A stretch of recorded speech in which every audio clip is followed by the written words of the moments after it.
which is dumb. But welcome to our second group call. This one's going to be about digestion, like I mentioned. So I hope you guys get something out of it. There's a lot of good nuggets in here. I've been doing more research myself on digestion, so I wanted to share the information. And if you ever see why I give you guys certain protocols, this is why. I don't just like, oh, it might be this. Like I do my research and I don't just like willy-nilly do shit. That's what the check-ins are for and so on. So I'm going to share my screen here.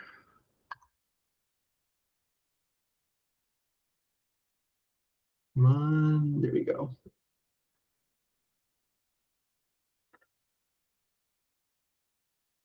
Can you guys see this? No, it looks black. What the fuck? Why is it all flashy? What the fuck? Yeah. Okay, solid. Oh, can you see now? Yes. No, that looks. It works now. Yes? Yes. Solid. Perfect. Okay. Digestion. Good gut, good life. All right. So obviously, your gut is going to be super important in going into any phase, dieting phase, because your gut is basically your second brain. Your brain and your gut are always in communication. I'm sure I've told you guys this before. So there's a lot of good stuff, good nuggets in here, like I mentioned. So we'll go right into it. So what is digestion? This is just the definition, like the book definition. So I'll simplify it later, but it's the process of breaking down food by mechanical and enzymatic action in the alimentary canal into the substances that can be used in our body or by the, oh, I fucked that part up. Anyway, it's a lot of words. So simplify the process of breaking down food. How do we optimize digestion? We optimize it, and by optimizing how the body breaks down food and what foods it is breaking down. So how it works, this is just some basic stuff for now. Physiologically, the mouth is your first signal for the body to start digestion, right? It starts secreting enzymes and digestive acids to start digestion. You want to chew slow, 30 chews per bite. I see a lot of people that don't, or like when you feel bloated and you're inhaling food, there's a reason why you feel bloated, because you're not chewing or you're not present during your meal. So saliva starts to break down the food into enzymes. This is the body's first signal to start stomach digestion before the food enters the stomach. And then stomach acid does most of the work. But obviously you want to alleviate some of that on your stomach and just chewing your food, because you are in control of that. Stomach is where the food is stored, broken down by acid, moves to the small intestine. And then the small intestine is where most of the nutrients are absorbed and where food is broken down even more by the enzymes. Now, the agenda, basically, we're going to talk about probiotics, food sources, stress, sleep, meal timing, water, fiber, and movement. 1 second. I am so sorry. We're going to have to edit this part out. Let me stop sharing my screen. Why is something is wrong? Give me. I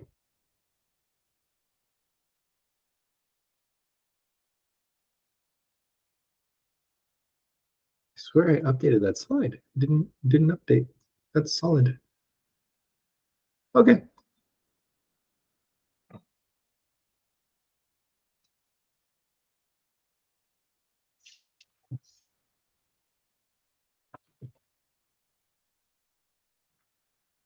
Sorry, guys.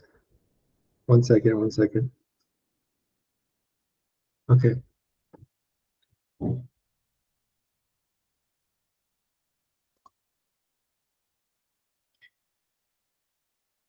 I remember editing this and there was more talking points is what I'm trying to say. So anyway, we'll just go into it.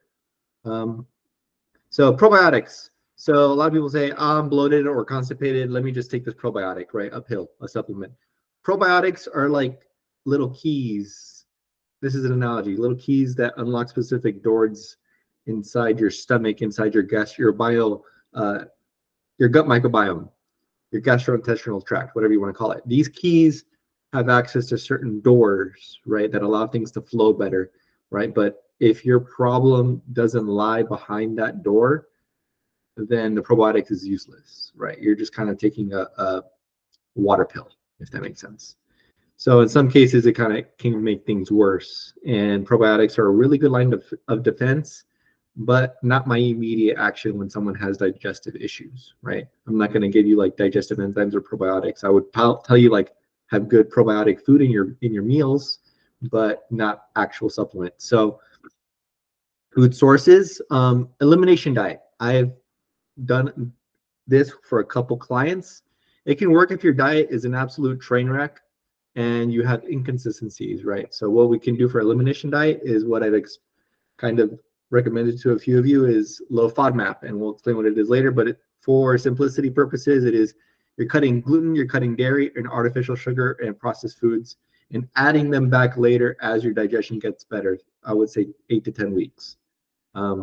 And there are other FODMAP foods. There's a whole ass list online, and I can provide you that list. But usually you want to start with the heavy hitters, which is dairy, gluten, and fake sugar and processed foods. So, and this is if you're eating random things throughout the day too, like if you're snacking random things or you're just kind of bored and you're eating things that are not consistent with your diet and you're having snack food instead of meal food, this is also a great type of diet to start implementing. Every person will have their staples, their meat and potato in their diet. So every person will also have triggers that offset digestion. And creating this map takes trial and error to fully create, to kind of understand what staples work for your digestion and what meals you know will kind of fuck you up, but you're willing to take the hit depending on what phase you're in, right? So, or moderation. So how can you determine if you need the elimination diet? If you have aggressive digestive issues, right? Start tracking everything you eat for a week or two and look at the food sources, the inconsistencies, and the patterns, right? That's why I tell you guys to track the weekend, because people like they go out on the weekend, you eat, you go to restaurants and you don't know what foods at the restaurant serving, and then you go back and you track it and you're like, I had this, this, and this, and then it makes sense why you feel bloated. So example, if I'm having inconsistencies, pooping in the morning and I notice my diet contains too much fiber or too little fiber, too much gluten or too much processed sugar, you'll need to start cutting these sources one by one. So I notice I have inconsistencies in the morning when I have straight up like peanut butter, and it just kind of sits in my stomach. And we'll explain what that does later. What food sources do you know? What foods do you know will always digest well, right? You have to have a list. You have to have staples. You have to have your meat and potatoes. If red meat makes you feel bloated and you can't digest it well, then don't order it when you eat out, right? You have to have responsibility and discipline when you're eating out. For example, I struggle with heavy sausage, bacon, pork. That sits not fun in my stomach. Peanut butter on an empty stomach, like I mentioned earlier. So if it's like I've had peanut butter with my Greek yogurt in the morning and I burp it up all the time and it doesn't sit very well, my digestion is off most of the day. And excess avocado. If I eat 2 to 3 a day, which I did have a thing because my family has a tree in their backyard. They gave me a bunch of avocados and I had like 2 or 3 a day and I was like, holy shit, this is IBS almost. So there's a lot of, you have to find those foods for you. And obviously gluten in excess for me will fuck me up, but obviously in moderation because Western diet. So, but dairy might not be your friend for digestion as well. So I very seldom see that people can actually handle dairy, especially in a deficit, because you have less nutrients, you have less of everything to kind of help you with the processing of dairy. And without some sort of water retention, swelling, inflammation. So you want to limit your dairy consumption as much as possible. Hydrogenated oils, what are those? It is basically they're chemically enhanced the shelf life of structure. Sorry, they are used to chemically enhance the shelf life of the structure of food. Basically, foods that sit on the shelves, they want to help them maintain their shelf life. So you can see that they're really not that good for your stomach. And fermented foods, I'm a huge fan of fermented foods. I like kimchi, I like kombucha, miso, all that stuff. I would tell you in a deficit, especially, 1 serving a day is recommended to aid in more balanced pH of your gut bacteria. Kimchi, kombucha, miso, cheese, sauerkraut, wine is actually fermented, obviously. And sushi, sushi ginger, I think. I forget which one. I found it at the store the other day, and I got it, and I started putting it on my fried rice. So really good stuff. A lot of fermented stuff. Anything that's fermented in general is really good for your digestion. Questions to ask yourself for food sources. So how many times are you eating out every week? Now, you've heard of the 80-20 rule, right? A lot of people don't actually use that 80-20 rule, and they don't actually apply it to themselves. So like, for example, if you're eating 3 times a week, 3 times a day, that is 21 meals out of the week. The 80-20 rule would only apply for you. 20% of 21 is, let's see, three meals, 3.5 meals. And most people have more than that on the weekend.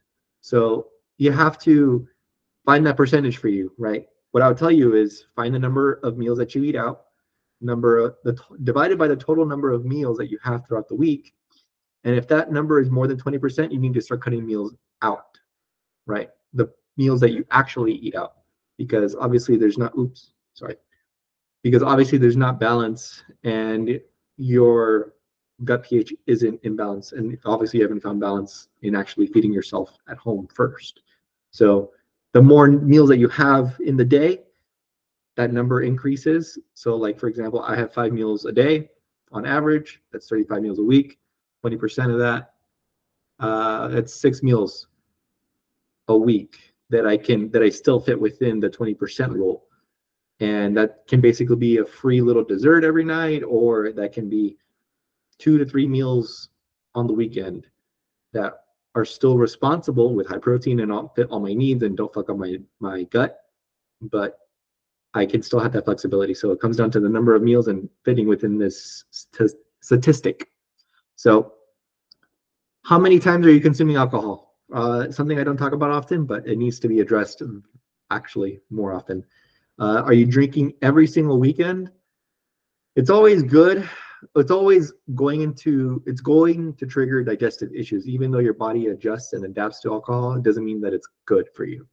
Your body is just familiar to this type of state, and that you think that your gut health is regular, but it's really not. You'll feel bloated and irregular with digestions after drinking, and you got to stop. And you got to stop, brother and sister. Sorry, I said that wrong. If you feel bloated and irregular with digestion after drinking, you got to stop, brother and sister. So how consistent are you with foods day to day? Now, this includes the weekends. Make it a habit, because if you're not seeing progress, start tracking the weekends, and I guarantee you that you'll start seeing inconsistencies in your diet, like I mentioned earlier. Another question, how chaotic are your transitions with your food sources? So if you have a solid protein-dense breakfast, you eat chicken and veggies for lunch, and then you slam a double bacon cheeseburger with a milkshake at night because you have cravings, there is a nasty transition there. And that will definitely offset digestion. And I can guarantee you that there are strategies to help you curb that craving and whatnot, to kind of help you see how to mitigate those digestion issues, but we'll go into that later. Spikes like this are a very fast way to get inconsistencies in digestion. How often do you drink coffee? Now, coffee is great. I'm drinking it right now, but excess coffee, I would say above like 300 milligrams, 400 milligrams is where it gets sketchy, is a diuretic, and it always irritates the gut, always. Kind of like tequila, or kind of like other diuretics in general. I know tequila is a diuretic, but since we were on the topic of alcohol earlier. If you rely heavy on caffeine to go poop, then you need to cut back and introduce more fermented foods, like I said in the previous slide, natural fiber sources, natural carbs and grains, and natural probiotics, right? Those things, if you're using coffee to go poop in the morning, then there's something wrong with your gut. That means that you constantly need to be irritated to go to the bathroom, and that's not regular. Like, if you're using it to go to the bathroom, that just means that you're forcing it. So what I would tell you, post-digestion walks after breakfast, after lunch, after any meal, especially in the morning, are going to definitely help you with that, on top of the fermented foods and all these foods that we listed. So stress, we talked about this in the last call, if you guys were there, whoever was there, but high stress, high shit digestion, literally and metaphorically. Stress can be downplayed, but when it comes to digestion, you can put inconsistent digestion and level 10 stress on your check-in, and you're telling me stress isn't causing your digestive issues. So there's a bit of inconsistency there. So stress decreases the blood flow and oxygen to the stomach, right? Because you're in fight or flight mode. And this leads to cramping and inflammation and imbalanced gut pH, which triggers, I should say, gut issues that are present and similar to IBS, so, or bloating or inflammation. So intestines, this is something kind of educational because I was doing research and I found this out. Intestines have a tight barrier to protect the body from food bacteria, right?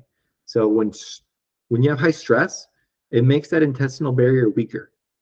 It allows gut bacteria to seep through into your body, and it causes chronic digestive issues over time, right? The longer you have stress, it definitely fucks up your digestive issues, and it can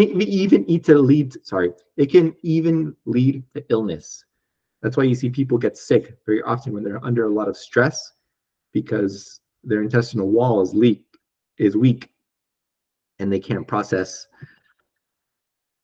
food, they can't absorb the nutrients. So super important.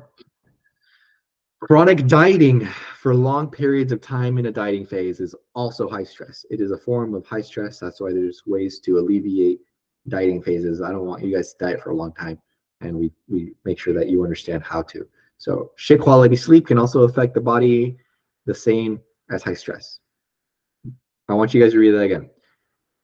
Shit quality sleep can also affect the body the same as high stress.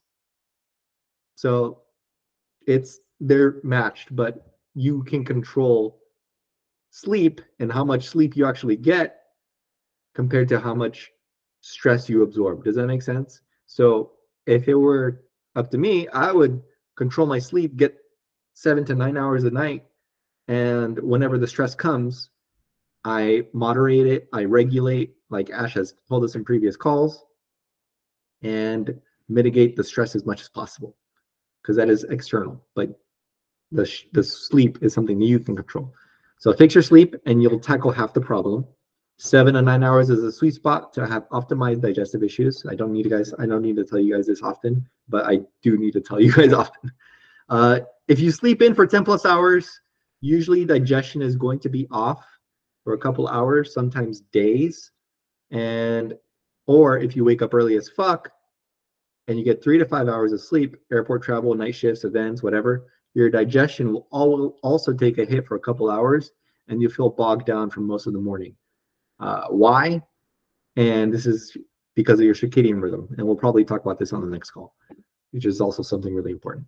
If your circadian rhythm is off, your digestion, your energy, and your sleep will be off, and it takes effort to put it back into play. So, and the last one for stress is time management.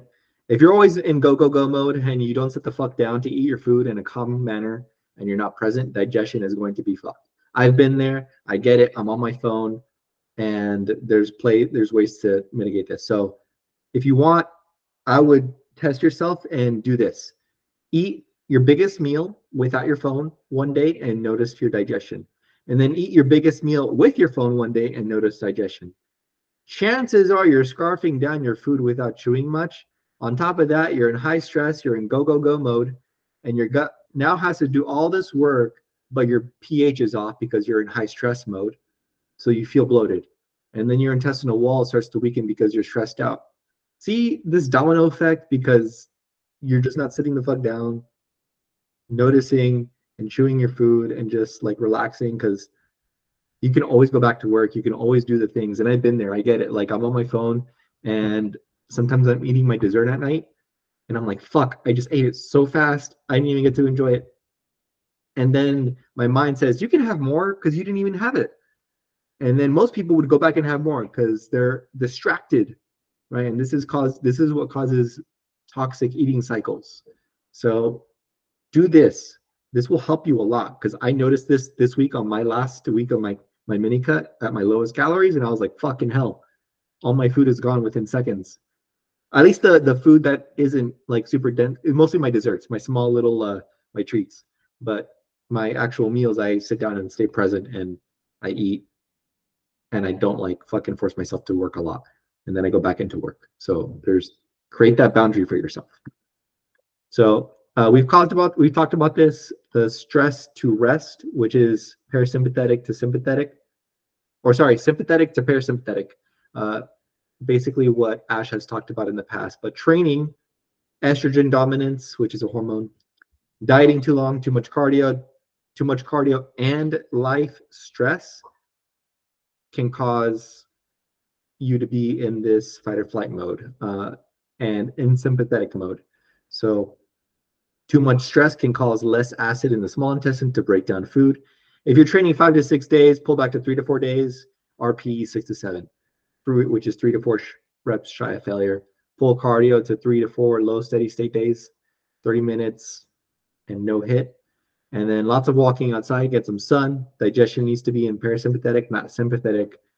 Again, we've talked about this. Those who attended Ash's last call, 4 seconds in, 4 seconds out. There's a lot of other ways to regulate your system when you're trying to get into rest and digest mode. So, and then stress lowers stomach acid, your stomach pH, creating acid reflux and GERD issues for men, right? So when there's, I know Seb has issues with acid reflux, and I've had acid reflux in the past. So what acid reflux is you actually end up with bad bugs in your stomach, which is like a yeast, a candida, changes to the gut microbiome. But we'll talk about the GERD and the acid reflux later. And then genetics play a role in what happens to your gut reaction. So if you're high stressed, you can either get GERD, you can either get IBS, you can either get SIBO, you can get a gut imbalance. It really depends because everyone's different, right? But treating all of those things are relatively similar, but slightly different. There's small tweaks. So this is the protocol that I use to alleviate some digestive issues with you guys. A flush, a 14-day protocol, which is dietary restrictions of no gluten, alcohol, dairy, low FODMAP stuff. If you have small intestinal bacteria overgrowth, which is SIBO, small intestinal bacteria overgrowth, which is that acronym, you want to go low FODMAP, which is basically your Mediterranean diet, and you fuck off processed foods, fake sugars, all that stuff. No artificial sweeteners except stevia or monk fruit. 1 gallon or more at least. You want water. You want to water in a little bit. You want to cut caffeine, right? And I would say max 50 milligrams. A cup is fine, but like if you can control it, cut caffeine. Again, it's a diuretic. It irritates the gut. You want to get your gut balance back into balance. So decaf helps a fuck ton. Also, tea helps a fuck ton when I'm trying to go through this flush. For me personally, supplements that I recommended in the past: Metapure and Optapure. I'll give you guys the links for that. They're later in the supplement section, and I'll show you where they're from. But they're from a company called New Ethics. So general bloating, gas, constipation. Bloating 1 hour after eating is usually a pancreas issue. It's not SIBO, which is again small intestinal bacterial overgrowth. And you can use a pancreatic enzyme here, which is just an enzyme, like a digestive enzyme. You also want to, this is what I would tell you first though, chew your food 25 to 30 times at least before you go and start using supplements, because supplements are to supplement an already dense diet. Remember that every time I tell you supplements, like none of this stuff has worked. Like if I give you supplements, that means that none of the holistic and dieting stuff that we've tried has worked. So we have to go into, and you already have a dense diet, so we have to go into supporting that with supplements. And we want to have a good bacterial rebalance, so natural probiotics and prebiotics, fermented foods, Greek yogurt, stuff like that, so on. So more protocol, meal timing. So this is really huge, actually. Most people look past it. The times we eat certain foods can have a big effect on our digestion. So fats and fiber, like I mentioned earlier with the peanut butter for me, fats and fiber are slower digesting, and they cause meals to digest slower as a whole. So fats, avocados, cheeses, high fiber foods in general, especially added fiber foods, they will cause slow digestion. So think of how long it takes to digest 2 tablespoons of peanut butter versus a whole carb source or even a protein source. Having high fat fiber foods after no workout movement will cause your food to sit for a long period of time, right? If you have a steak and you haven't moved at all today, there's a high chance that it's just going to sit in your gut for a long time. Think of going to a free meal at night and you eat a high fat food, a burger, steak. Steak is great though, and you haven't moved or whatever, right? And you feel bloated the next day, which sets you back on your breakfast and your other meals, and then your digestion is off the entire day, right? And then you're not able to hit macros, and then you're able to it turns into another domino effect, something we want to avoid. Breakfast, something super fucking important. If you don't eat breakfast around a certain time of the day, you may notice your digestion being off the entire day and causing you not to hit your protein, feeling backed up, not hungry, low energy. Eat your fucking breakfast. Have something. It doesn't matter what it is. High protein would obviously be the best choice. Something high protein that is not liquid protein would be the best choice. If you need a protein shake, that means that you're in go-go-go mode all the time. And for some people, that's okay. But most people have the time for a cup of Greek yogurt and a fruit or something, right? To kind of help them with protein and having a breakfast. So find your digestive cues that work for you though. Not every method that I cue or I state in here is going to be the end all and be all for every person, right? Like I mentioned, the genetics and everything else play a huge role in what you get, and digestive issues play also a huge role in what you get. So become more present with your eating patterns. What foods inflame you? Learn your patterns so you can understand how you can optimize your meal timing. And then, how do you feel before bed? Do you feel like example would be I worded that incorrectly. That's why I'm not saying it right. Example would be I feel stuffed before I go to bed and I wake up not hungry. So a solution to this would be you need to eat more in the morning, a breakfast, and then during the day, and not eat a fat ass meal before bed. Make sense? How do you feel in the morning? If it's the opposite, I feel lethargic in the morning and I'm super hungry at night. Your solution, space out your meals or cut one meal in half to make it an extra meal for the day, later in the day. So you have something towards the end of the day, because if you get hungry at night, which is the case for a lot of people because they don't have breakfast and they're in a rush in the morning, then they need to space out their meals, have more meals, or cut one meal in half, cut your lunch in half if you're eating out with coworkers or whatnot, and have it for later, right? Portion sizing. Your brain will see this as more volume meaning like I get more food for every meal, especially if you add vegetables and low calorie stuff, and you'll feel super satiated, right? Cut dinner in half and have a second half around the time you feel super hungry. That's what I usually do. So 4 meals a day is a solid sweet spot. If you're in a maintenance, you're in a cut, you're in a bulk. It's a solid place to be regardless. 3 meals is, we'll talk about that. You can run it up to 5 meals if you're in a deficit, so you can feel like you're having more food throughout the day, which is a great way. I have 6 meals, honestly, in a deficit, and I just cut my portions in half, or I reduce the amount of carbs and whatnot that I need to make that meal fit. That way it feels like I'm getting more food, but I'm still in a deficit. So, and 5 meals can also work if you're in a bulk or if you struggle to put down food in one sitting, right? So again, it comes back down to 5. 4 or 5 meals is the best place to be. And this can vary, but I rarely find that 3 meals and 2 snacks or 6 meals don't work for many people, right? I have 6 meals. It works for me, but my 6th meal is like 150 or 200 calories. It's like a small little thing. It's not an actual meal. It's a dessert. So it's just a treat at the end of the day. My other meals are dense. And you need a real meal though. Like, we're not meant to snack. We're not meant to have like little protein bars and an apple a day, or that's not a meal. It's not a meal replacement. It's none of that shit. Like, the marketing for that is horrible, and we'll talk about that later. But yeah. you need to use that energy from the food and go on with your day. Like the protein bar won't give you much energy, sustainable energy to carry on through your day.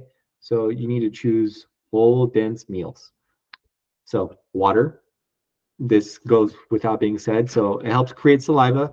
Saliva contains enzymes that are used to break down food and they're crucial to alleviate constipation, right? You need softer stools. You want to shoot for at least, this is the at least part, shoot for 1 ounce for every 1 pound of body weight, right? But if you're like 100 pounds, then yeah, you need to, yeah. So target 1 gallon though. And then also what's been helping a lot to reduce and dilute, but you want to not dilute your stomach acid, is using this rule that I've been using a lot more lately, this plus the 15-minute rule. You want to 15 minutes before and after meals to help stomach enzymes and pH break down food instead of diluting the stomach enzymes. So you don't want to drink water 15 minutes before or 15 minutes after your meals. That way the food and your stomach acid and the chewing can do all the work and the water doesn't dilute your stomach acid, because then it doesn't do its job and you're not getting the benefits of the nutrients and whatnot. So go on a post-digestion walk, don't drink water. If you're gonna drink it, sip it. But 15 minutes is a good general rule. Fiber. Fiber is like gum. Fiber takes out all the food in your teeth. Sorry, gum takes out all the food in your teeth and cleans up your mouth. But it also gets progressively harder to chew the more you chew it. Fiber works the same way in your gut, right? Too much fiber, things get sticky and hard. TWSS stands for that's what she said. And they don't move. Nothing moves in your stomach. Too little fiber, things don't move well enough, right? So fiber pulls moisture into the GI tract, and this is the main support for digestion. So that's why you need to moderate your fiber, and this is how we will go into that in the next slide. Added fiber, which is fake fiber, fuck off of it. Don't have it. It's horrible. The keto breads, the added fiber pastas, the added fiber in the protein bars, fuck off all of that stuff. It's not what your body needs. If you're going to have it in moderation. Like, I'm not gonna lie to you, I have protein bars every now and then, just for fun, but I cut them in half and I don't have the full effect of the fiber. Protein bars, fiber pastas, low carb, bread tortillas, etc. And then foods that are basically not natural and have added fiber will back you up more, right? So don't have them. Preferred fiber sources, your fruits with edible skin will have a little bit better fiber content. Your apples, your berries, your pears, your peaches, etc. Things that you can eat. Bananas don't count unless you're weird and you actually eat the skin. Veggies, choose anything. Literally, I don't care. Choose anything. There's a laundry list. It doesn't matter. Choose something that you enjoy. I'm not gonna make you eat chicken, broccoli, and rice. Whatever you want. Rule of thumb: 12 to 15 grams per every 1,000 calories. If you're in 2,000 calories, your max should be 30 grams of fiber. Your minimum, 24. So the higher you go into a bulk, you have more food, so you need more fiber to process that food. And same thing when you're in a cut, if you don't have a lot of food, so you don't need that much fiber, because if you have too much fiber, it's just going to cause backup and constipation, and it's not going to be fun. I've been there. I've had a shit ton of kale in my cut, not this cut, but my previous one, and it backed me up for days, weeks, honestly. Sometimes I would be backed up for a week, couldn't go. It was great, loved it. So digestive system, like our nervous system from Ash's call, is millions of years old. Millions of years old. We were eating basic foods and less processed foods up until 100-ish years ago. We didn't have protein bars. We didn't have Oreos. We didn't have cereals. If we did, it was like cornflakes. We didn't have any of that shit. Like the low carb stuff, none of that. None of the fake fruit. We didn't have any of that shit. So it's the same thing with your nervous system. Like, your stress still thinks that you're running away from a bear, but now you're in a different environment. You're in a work environment and you're handling all Western culture and whatever culture that you're in. in your life. Same thing with your digestive system. It hasn't changed. So think about that. Like, this is super fucking important. And we have more processed foods in our society because consumerism, right? So feed your body accordingly. Please, for the love of God, choose basic foods. I promise your gut will thank you and you will feel so much better. So, and meal timing. So if you have 20 grams plus of fiber for one meal, that'll fuck you up. That'll fuck you up. Pull back on that fiber if you feel bloated. Like, obviously, moderate the amount of fiber that you have every meal. I'm not saying like, if you look at your macros, and for example, I would tell you to have like no more than 8 to 10 grams max a meal. That's pushing it. But anyway, if you're looking at your macros at the end of the day and you have one more meal to eat and you're like, fuck, I haven't even hit my fiber. I have like 20 grams left, or I have like 10 grams left or something. If you slam all that fiber in that meal, you're definitely going to go to bed feeling bloated, and it's not going to be fun. So this is where it goes back to the meal timing thing, having more of the fiber in the up front of the day or even in your breakfast, and using that shit for energy as you move and going throughout your day and doing your thing. And then you don't have to have 20 plus grams in dinner. So think about that. Poor fat digestion. So we mentioned like fat and fiber slower digesting. So symptoms can be your bloating and discomfort, floating stools, acne on your arms or your head or your back. What is the cause? Well, the cause is low bile production in the gallbladder. And you can supplement with choline, intestinal, and taurine, right? There's a, I can give you guys this supplement, but it's Lipogen by Metagenics. I have it in the link tree. It's in there. You can look at it if you want. But this is if you have a lot of fat in your diet, and this is why I tell you guys to back off the fat, and why we have, like, fats are important in your life, but you obviously don't want to go over them. So SIBO, right? This is, again, we talked about this earlier, small intestinal bacterial overgrowth. This is very common. A lot of people have it. It's just basically a small intestine issue, and it comes down to food absorption. You have malabsorption of the food, right? So the causes are your low stomach acid, too much stress, too much reliance on antibiotics in their past, which is a stress, right? Like if you use a lot of Tylenol or any other antibiotics that kind of prevent you from that cause, what's that word? It's a proton pump inhibitor. There we go. For like omeprazole and other supplements that cause more acid to be produced in the stomach to alleviate SIBO symptoms. And if you've never taken omeprazole, don't worry about it, but some people have. There's other prozols that cause this. Poor dieting, high stress, sugar, sweets, obviously, like we mentioned. Eating disorders, disordered eating and restrictive binging, poor functioning digestive enzymes, the use of acid blockers over time, and constipation left unchecked, and lowered immunity. This is where you want to test the GI tract. So, testing for SIBO. So, I know some of you I have on a low FODMAP for this purpose, because many tests, you can look them up, are $500, $600. I'm not going to make you take a fucking $500, $600 test just to find out that you actually are SIBO. So you can get it if this is more for like competitors or people that like want the actual data, but doing the protocol doesn't hurt your stomach, and we'll go into that. So it won't hurt you if you have gas or bloating if we do the protocol. It actually benefit your relationship with food, honestly. So I think most of you need it. So you don't need the map, but most practitioners are going to say test, don't guess. But again, I'm not a practitioner. I can't. So symptoms: recurrent diarrhea or constipation or both, bloating or gas, abdominal pain or cramps, nausea, loss of appetite, food cravings, skin rashes, recurrent skin rashes in women, and genital itching. If you drink water and you immediately bloat, this is the telltale sign you had SIBO. I felt this after prep and basically in my post-recovery diet. And Thanksgiving came. I had a binging episode, and for a week, I drink water and I blew up.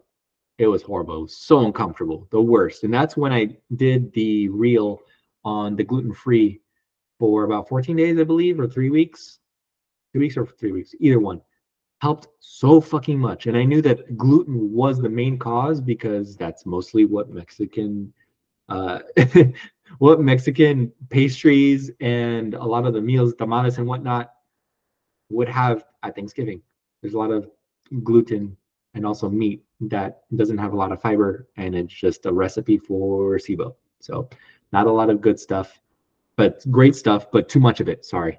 I'm not trying to shame like Mexican. I love Mexican food. So dieting with SIBO, you want to go low FODMAP. We talked about it earlier. It's basically Mediterranean style food. No artificial sweeteners of any kind, and monk fruit and stevia are okay. 8 to 10 weeks of it though, at least. Some people are different. Again, genetics comes down to genetics and your gut bacteria and your past. If you feel better at the end of the 10 weeks, we can start reintroducing one FODMAP food at a time. We can start with a fruit or veggie source on the FODMAP list and be very intentional about it, but start with the low affecting food on the FODMAP list first. If you're tracking macros with your SIBO, we may need to switch to a meal plan protocol to see if we can get consistent progress. Now, there are some people that I might be doing. I actually did this with someone else. Would you see mold in the stool if you have SIBO? That's a really interesting question. Would you? I'll ask. Let me think about that one, and then we'll go through the slides first, and then we'll talk about it. We'll have a discussion. That's a good question. I like that, Jazz. Got my brain thinking. I feel like it would. So if you're tracking macros, though, like there's some people in the community that I have them on a meal plan to help them stay consistent with their diet and actually back off their cravings or heal their relationship with food and so on. So we may need to go to a meal plan if you struggle with portion sizing and being responsible with macros, because macros are a privilege. Remember that. Macros are a privilege. Macros are a privilege. Like for you to have the flexibility to choose whatever foods you want and still achieve your goals, that is a privilege. Versus I talk to so many women and dudes too, but mostly women that are on like really strict meal plan for prep, for just getting like lowering body fat, and it destroys their relationship with food and they think they need to rely on it. So what's up, Miguel? There he is. What's up, bro? What's up, bro? You're a little late, but it's okay. You're good, bro. Got it, man. Yeah, you're good. I'll just keep talking. You can listen, put your phone on mute, and then yeah. So after we do protocol for SIBO, we can do maintenance after 8 to 10 weeks. So we add one FODMAP food every week. This is important to feed the good bacteria again, because you want to have that. So supplements is the Flora Protect and Utilize, and these are by New Ethics, the company. And notes that we have about SIBO is sometimes it gets worse before it gets better. Right? You can't do it for a week and say it's not working.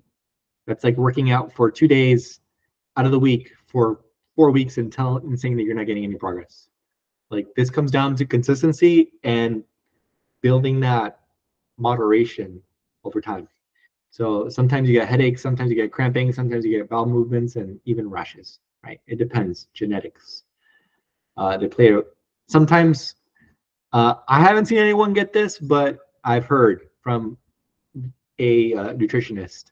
Basically, if you get thrush, which is a white film in your mouth, it gets thick. This is a symptom. If you're like going through SIBO, you want to use a dentacillin, which is a toothpaste, and you want to brush 3 times daily. So I've never had it, but if it gets to that point, that means your gut is severely fucked up if it ends up in your mouth. So this is IBS, irritable bowel syndrome. I'm sure people have heard of it. Not everyone has it, but people think it's IBS, and SIBO and IBS have similarities, but we'll talk about that. So symptoms is you have 2 to 3 runny stools per day after eating, along with cramps, pain, and inflammation. Runny stools meaning like they're floaty or they're not solid. Many times this is just SIBO for the most part. So there's slight differences, but you could do the same protocol and it will help. And supplements are the Gut Defender and Saccharomyces. The supplements are from a nutritionist. I have used a few of these, not all of them. So I can't pronounce all the words because they're bacterial. They're bacterias. So this is Saccharomyces and Boulardii. I hope I said that right. Inflammation options are Intesol, Curfukin, and Omegenics. I said that horribly. These are from a nutritionist again. I have these and I'm doing more research into them. And again, they're the last line of defense if we ever need to go into supplement protocol like this. But I would like to stay consistent with the diet and the stress and everything we can control first before we ever go into supplements, because it's already supposed to supplement an already dense diet. So leaky gut.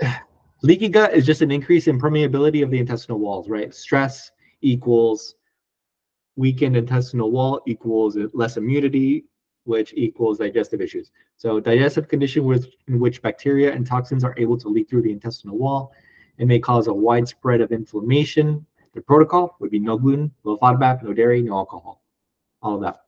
Symptoms: bloating, food sensitivities, fatigue, digestive issues, skin problems, Hashimoto's, which is an autoimmune disease, lupus, eczema, and other things. So many of the symptoms are very similar to SIBO, so it's hard to discern what to treat, but you basically have a 50-50.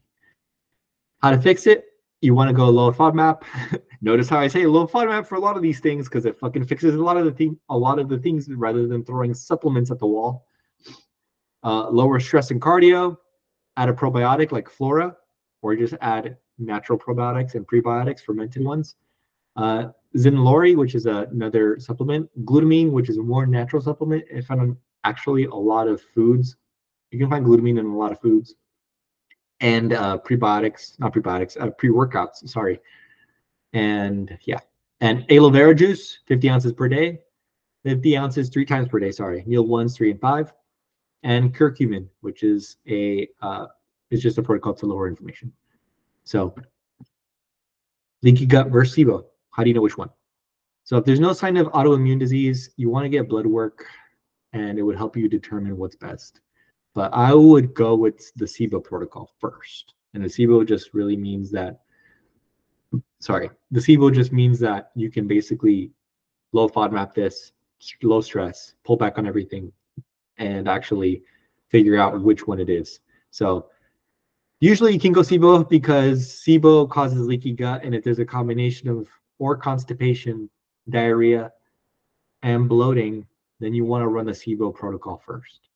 If you have lower inflammation and because the SIBO protocol is going to lower inflammation and it's going to kill bad bugs and all that stuff. But the lower inflammation and the bad bugs is what causes leaky gut syndrome. So if the SIBO protocol doesn't work, then you can fucking do the leaky gut protocol to further the diagnosis. So, but if you end up having an autoimmunity like Hashimoto's, then you want to run SUPs, right? That's where it gets a little more intrusive, and you want to go from there. So, movement. Finally, we're in movement. We're not meant to be sedentary. Same with our food quality. We were moving, like I mentioned earlier with the food quality, like our digestive systems are millions and millions and millions and millions and millions and millions of years old. That's a lot of millions. We need to be moving. We were moving 100+ years ago a lot. We were walking, taking a train. We weren't in cars. We weren't at our desks all day. We weren't as busy, but like it doesn't matter. If you want to optimize your digestion, you need to start moving. You need to move more. Like it's a non-negotiable. I just brain farted there. It doesn't have to be a walk. It can be yoga. It can be jumping jacks. It can be breathing exercises. It can be something that helps you regulate your nervous system, put your digestive system into parasympathetic mode, rest and digest, and actually not feel like shit all day. So ideally, you want to go 10 to 15-minute walk is the easiest thing because you need to get some motherfucking sunlight. So you kill two birds with one stone. Less movement equals less blood circulation equals less oxygen into the gut, like I mentioned earlier. So less oxygen in the gut equals less acid, which causes acid reflux and so on. So if you work a 9 to 5 desk job, go move every 1.5 or 2 hours, 5 to 10 minutes. Go to the bathroom often. Drink your water. Like that's what I would do. I would just chug my water and it would give me an excuse to go to the bathroom every other 20 minutes, 30 minutes or so. And it would get me out because I hated sitting at my desk. So that's why I was not a good 9 to 5 worker. But anyway, you need circulation basically. And too much movement can also affect digestion, right? Like there has to be balance. Same thing with too much training, right? It can also, overtraining is real. 5 to 6, 7 days sometimes can hinder digestion. Same thing with movement. So if you're getting 20K steps a day, you're doing cardio on top of training, on top of life stress and all the things that you're handling in your personal life, that's a lot. And there's only one person, there's actually two people in the community that are like getting 20K steps a day. And depending on their stressors at work and in life, they will see a significant change in their body and their digestion versus when they're at home resting, right? It's so important that you moderate this because movement, more of a good thing isn't always the best thing, moderation.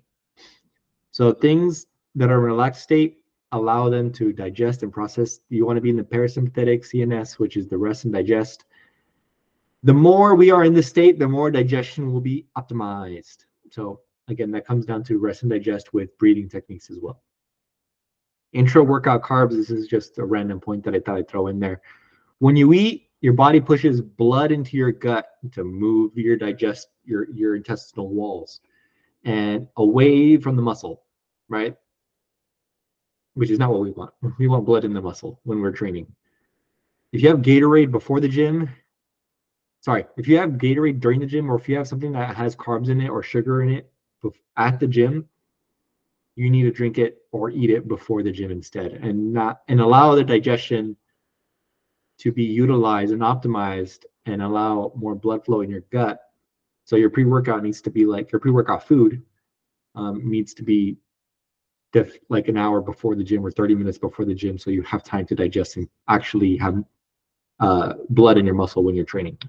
So, and that is all.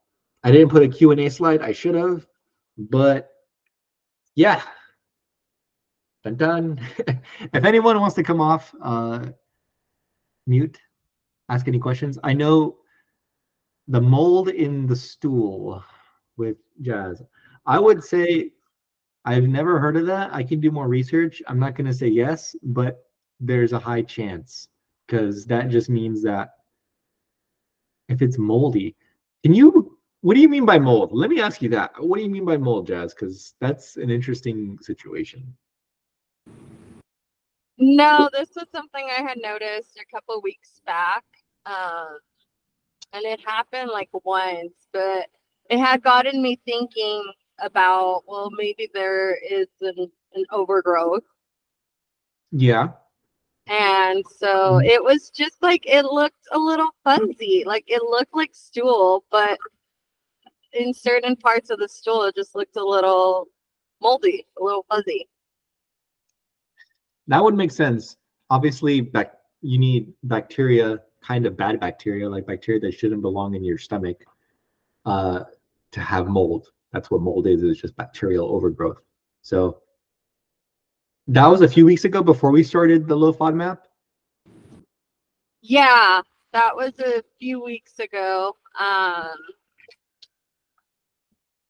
just well, you and I have gotten more on top of, or like more on the same page of like where I've been at my history with it. Because like I said, since I was young, like 5, 6 years old, since I can remember, like I always had like issues going to the restroom. So for me, it's like, as long as I'm not constipated, I'm happy. Or like, as long as I'm not like hurting to go to the restroom, it's good.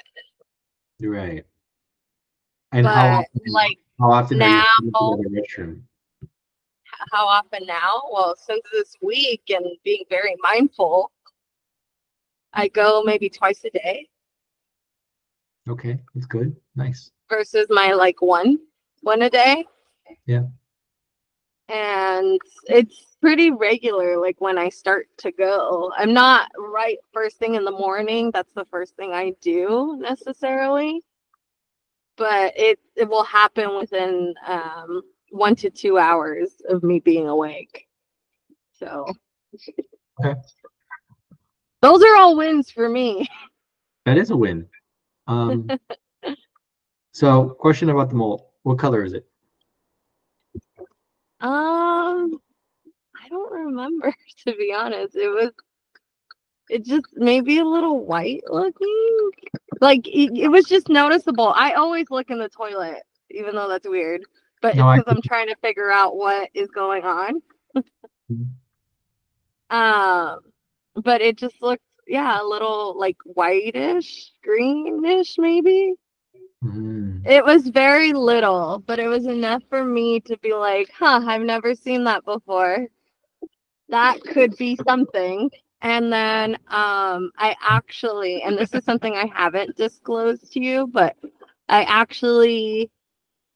want to say like November time, I had this like, not a rash, but it was like bumps on my shoulder, and it turned into like what looks kind of like eczema. And then I tried to leave it alone. And then I started getting patches of that in other parts of my body, like on my stomach, on one, like I have one on the side of my breast. Like it just. Okay. Yeah. So I'm like, okay, maybe this really is something, like something's going on internally. Yep. And it's showing up physically. Absolutely. So, yeah. Absolutely. How long ago was that? I currently have that. Oh, you currently do? Okay. I currently have those like eczema rash-like things. Okay. And they do get a little itchy sometimes. But I put this body oil, bio oil, which is supposed to help for like scars, and really it's just to keep it moisturized. Right. But yeah. Okay. Well, right now, like I said, I'm not gonna recommend any supplements until we get deeper in the FODMAP and the elimination diet and do everything we can with the heavy hitters before we start supplementing with stuff. So this just means that you just have to be more consistent and strict with it and really follow the fucking rules. So unless it's just gonna keep showing up, and it's not gonna get any better. So yeah. But yeah, I'm glad you're telling me now though. I appreciate it. This is good. Now I have an idea. That's definitely that's like a vulnerable thing, and it was something that I didn't think like. Well, it has to be treated, and we have to look into it. I get it. I totally get it though. I'm glad you're sharing. I appreciate it. You're welcome. Yeah. So now for anyone else that is on here or that will listen, they know that not if they're having similar symptoms, it can be a overgrowth of bad bacteria. So I mean, because I don't drink a lot of alcohol, so that's not something that I'm worried about. But It's just the food, certain things, and not realizing like, hey, this is not so great for me. Yeah. Like the Quest chips, can't have those. Nope. I would fuck off Quest completely. Fuck off all I Quest. was so sad because I love those chips. There's better ways to get your protein, girl. I know, but like as a snack rather than just grabbing a bag of chips. Right. Like, remember, we're not meant to snack. I know, but sometimes I just want a little taste. I know, I get it, but you got to ask yourself, is it worth it? Half the time it's not, but still. The other half it is? The other half of me is like, you're doing so good. You're doing so good. You should continue having SIBO and having more symptoms on your body. I'm just going to tell myself that. You're doing so good. You should continue having SIBO and having a rash on your body. That's what I tell myself. I'm like, yeah, instead of trying to give myself praise, I'll give myself like a negative praise. But backhanded. Yeah, backhanded praise. And it'll push me to do more or do better. That's kind of smart, but also kind of like... It's required sometimes. Yeah. Okay. So don't feel off-put if I ever do that to any of you guys, because sometimes I give too much praise and there's no changes. So sometimes I need to be like, all right, if you keep doing that, you're gonna be fucked forever. How's that feel? Not like that exaggerated, but that's what I mean. Yeah. So yeah. No, I got you. I've been using that Fig app. So kind of like when we were talking about the Fairlife to figure out, is it low FODMAP? So they have an app, and if you pay for premium, which I'm not, but you can look up foods and just, put the filter that you're looking for, low FODMAP, and it tells you if it's good for you, like you're good, you can have that. If like, this might be okay. So stuff that you would want to have more moderation. So like the beans, like black beans I can have, but like. Right, but they do. Here and there. Yeah, because it will cause gas and. Yeah, that's why. So it's like, okay, that's not bad. Like if I go to Chipotle and get food or something, or if I make food at home and I have black beans because I want to make Chipotle at home. That kind of deal. Yeah. Okay, that makes sense. So that's cool.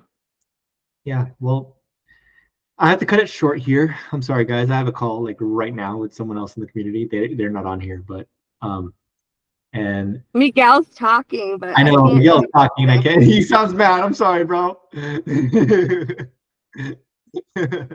then I have a call after that too. So I'll talk to you guys later. But I really appreciate you guys coming. No. I can't go anywhere. Okay, I can't go anywhere. Fuck me. No. Come next time early, bro. Oh yeah, I seen my phone. A lot of people texting me. I'm in here working. And once I look down at my phone, I said, "Meeting." I said, "Oh shit, I'm late." My girl. Yeah, I did. It should be. I try and remind everyone. Yeah. I just didn't look at my phone. My dad texted me right here. Yeah. Like I told you, I didn't know you was here. But yeah, next Sunday we'll do either like a mindset call or circadian rhythm. I'm debating. If you guys have any more questions, drop them in the chat and we'll talk about them. Or you can always ask me in person on our calls. Anyway, appreciate you guys being here, and I will talk to you later. Have a great Sunday. Yeah. Bye. Have a great Monday. Bye.